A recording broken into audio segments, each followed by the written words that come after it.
Emma Watson has spoken about her refusal to do sex scenes and do drugs in movies and television after her role as a child star in Harry Potter playing Hermione. She doesn't feel the need to go through some kind of public bad girl phase to escape being seen as that character and known in that innocent light. So I found this interesting. It resurfaces every once in a while because it poses such a contrast to the way that other child stars have done their career trajectory. Mm-hmm. They tend to have a preoccupation with defying expectations and subverting tradition and coming up with a new edgy persona once they have a coming of age moment.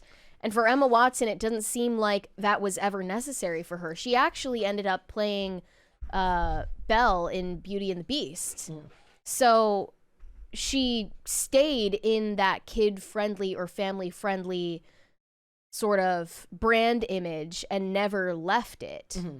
She doesn't seem to be working all that often these days. She did Bling Ring. That's the closest she got. But even that was like more so for a young adult audience. Mm-hmm. And she never did anything like a sex scene or drugs in a movie or a TV show. Not any that I've seen, but I've only ever seen her in Harry Potter and Bling Ring. So. I don't think even violence. No violence either. The maybe part of it is because like I think of Harry Potter as big of an IP as it was, as less of a machine than Disney.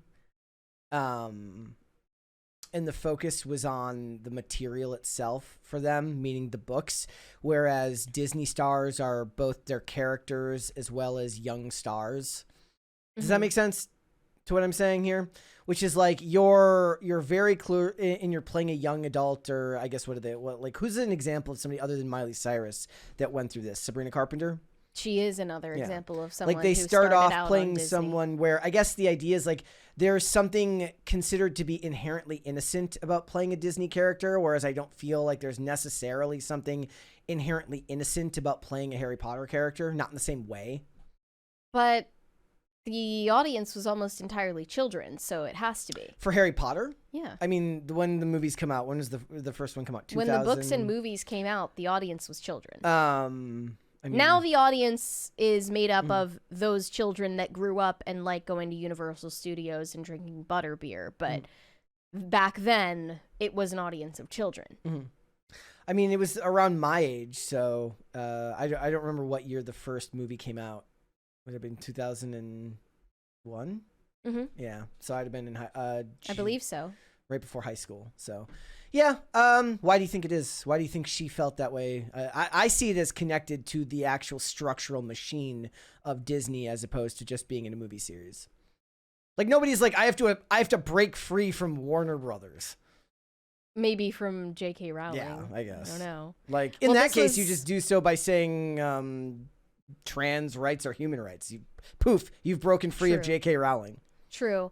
Well, this is from an interview that she did with The Times in 2023, I believe. She made it clear she does not want to portray characters who are involved in drug use or who appear nude on screen. Quote, I'm not going to get my kid off or snort cocaine in a film just to leave Hermione behind. I'm not going to do something shocking because I'm so paranoid or insecure that I can't play another role convincingly. I don't want everyone to forget me as Hermione. I'm really proud of her. But then in a different interview later on, she shared a different view when it came to nudity in films.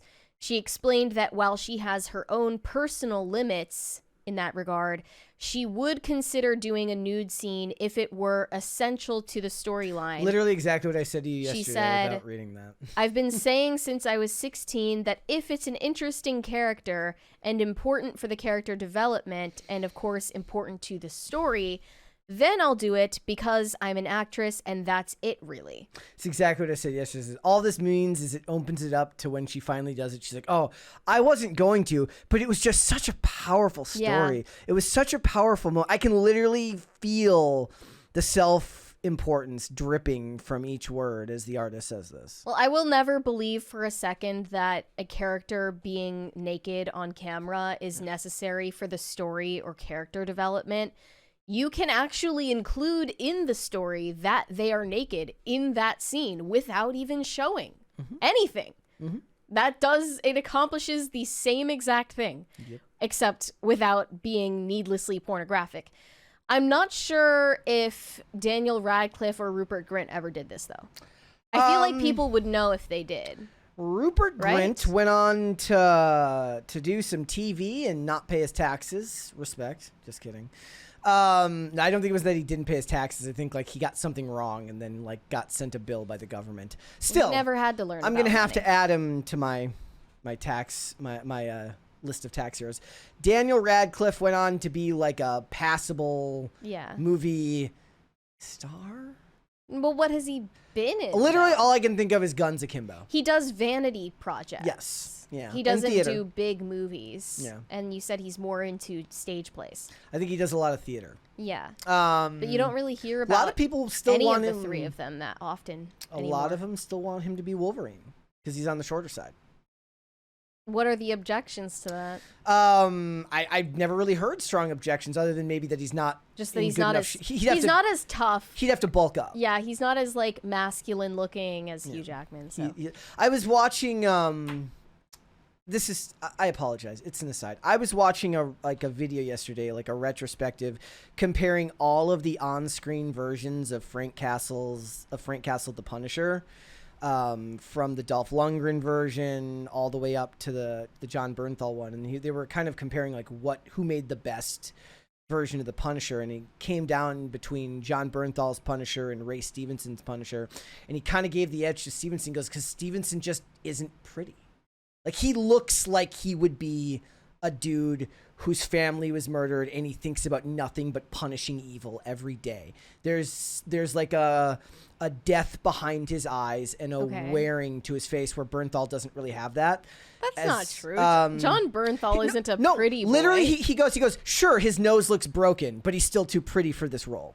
What? Yeah. I never thought that about John Bernthal. And there is and there is just a weatheredness to older actors. Like I said, I watched several Gene Hackman movies lately. It's not like he looks in his later years like the traditionally handsome actor. I think he was considered a traditionally handsome actor when he was younger. I don't know.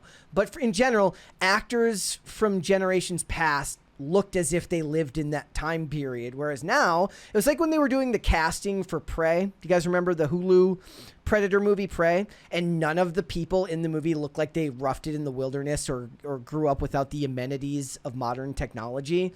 They had no muscle mask. They have no muscle mask. They have no nothing. There was a weathered look to people of the past that just isn't there today. That benefits a certain type of actor, but it hurts a certain type of actor as well. Well, I think that when it comes to child stars, including these three from Harry Potter, you have identity issues. It's like baked into the job that you're going to have identity issues as a result of what you do for a living. Yeah. And you were saddled with those literally against your will. Like they didn't have a choice in the matter because they were children. So like they could have gone on to do other things, but that's all. Like, and actually they might have been in a better position than most given the royalties involved. Like if they wanted to live a life away from the camera, they could have. Well, not all of them are going to end up like Lavender Brown doing OnlyFans for hair. But I think that the reason a lot of former child stars, maybe not Emma Watson herself, but you could say most, have this tendency to go to the extreme other end of degeneracy and go through a bad phase or whatever. Yeah, they need to prove a point that you can't box me in. You can't see me as this character I played forever. I can forge my own identity and go against the grain of what you expect from me. So they have identity issues just from the outset. And I even think about that in regard to Amanda Bynes, who had to play hundreds of characters. She wasn't just playing one character. Yeah. She had a show where the entire point was that she had like an endless different selection of personalities to put on from 1 minute to the next. And there's no way that doesn't fracture you mentally at such a young age where your neuroplasticity is so high. Perhaps. Speaking of identity issues, that's like a trope in movies that I don't really see a lot anymore. I feel like society, at least here in America, where everybody just wants to be able to make enough money to like take care of their family now, there's a trope of like the dad wants the son to go into the family business and the son's like, no, I'm going to forge my own path. Like now everyone's like, oh man, I'm a job I'm just like put into. They can only dream of like, that now. Let's go. Yeah. Like I watch a lot of old TV shows where that's the trope, where the son doesn't want to, like, I'm not my father, I want to be my own person. Now they're just like, I want the job security. It's literally like the character in Dead Poet Society that wants to be an actor and his dad doesn't support his dreams. Well, I mean, that's a real thing too. Like I said, Michael Weatherly, the actor, like his dad was like wealthy enough where he had like a will and like wealth, and he's like, if you go into acting, you're out.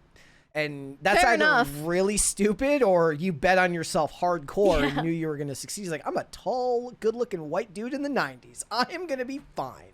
It was a different era. It was a very different era. So for Emma Watson, again, I have no internal logic behind this, but I feel like pushing back against the Warner Brothers system is not even considered the same thing as pushing back against the Disney system. Like it's its own thing. It's like I was having a conversation with once. He's like, I can ask my girlfriend to make me anything to eat and she'll make it unless it's a sandwich, because there's a stigma around making a sandwich. Not even a fluffernutter. But it's like any actor, like they don't need to grow out of it and have a bad girl phase if they didn't grow up in the Disney or the Nickelodeon system. Like, did Elle Fanning or Dakota Fanning have to have bad girl phases? Yeah, that's different. It's not the same. It's funny that Miley Cyrus needed to twerk in front of everyone to rebel against Disney, and then all Emma Watson needed to do in order to rebel and be her own person was like go to college. Like she just took an acting hiatus and then studied at Oxford. A lot of That's all she did. What was it? If I remember correctly, the guy who played Neville Longbottom, dorky Neville Longbottom, went on to be like an MMA fighter. I didn't know that. Yeah, so he wasn't fucking around. Well, Lavender Brown could take some notes from Emma Watson's career if she has a chance of still... She did go to college, and then now she's got to pay off those loans. Right, because she majored in literature or something. Well, I mean, creative writing. No, she went for creative writing. No, Emma Watson did, but Emma Watson is Emma Watson. Yes. When you played Lavender Brown and you majored in English Lit or in creative writing... What the hell happened to Luna Lovegood? What did Luna Lovegood end up doing? I know she was one of the former stars who ended up supporting J.K. Rowling. Yes, correct. One of many. It was one of the rare examples of the kids supporting J.K. Rowling. Yeah. I think the real winner was Draco Malfoy, because I think Tom Felton had like a combined like 19 minutes of screen time in like the whole movie and made just a ton of money to just be an absurd prick the whole time. Yeah. Yeah. He was good. He ended jelly. up somebody can correct me if I'm wrong. I was gonna make a post the other day. There was a show in like 2014 on TNT called Murder in the First, starring Taye Diggs and Kathleen Robertson, and I think he played like the villain in the first season of that, which was like kind of like a tech bro back in 2014 with like he was like cheating on his wife and then somebody got murdered or something like that. But I remember seeing that, like, that was his version of growing up. I'm not Draco Malfoy anymore. Look at me now. Yeah.